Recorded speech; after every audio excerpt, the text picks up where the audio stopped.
Bharatiya Janata party की ओर से आस्था special train के जरिए कई राम भक्तों को अयोध्या राम मंदिर के दर्शन के लिए रवाना करवाया गया था। तब इन राम भक्तों की ओर से ये संकल्प लिया गया था कि वडोदरा के सभी निवासियों को अयोध्या राम मंदिर का प्रसाद मिल सके, ऐसा बंदोबस्त उनकी ओर से किया जाएगा।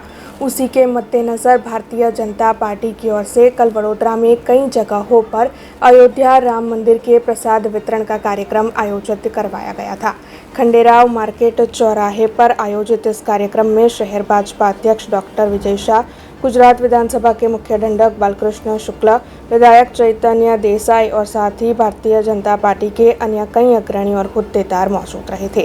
वैसे खंडेराव मार्केट चौराहे के अलावा वडोदरा शहर में अन्य कई जगहों पर भी अयोध्या राम मंदिर का प्रसाद वितरित करवाया गया था। वडोदरा महानगरना 1400 થી વધારે રામ ભક્તો આસ્થા ટ્રેન મારફતે રામલલ્લાના દર્શન કરવા માટે ગયા। સમગ્ર કાર્યક્રમનું આયોજન ભારતીય જનતા પાર્ટીના યશસ્વી અધ્યક્ષ માનનીય પાટીલ સાહેબના માધ્યમથી થયું। આ રામ ભક્તો જ્યારે દર્શન કરીને પાછા આવ્યા, પ્રસાદ લઈને આવ્યા, ત્યારે તેમણે મનમાં એક સંકલ્પ કર્યો કે સમગ્ર વડોદરાના સૌ નગરજનો માટે આ પ્રકારના પ્રસાદના વિતરણનું કાર્યક્રમનું આયોજન કરવું જોઈએ।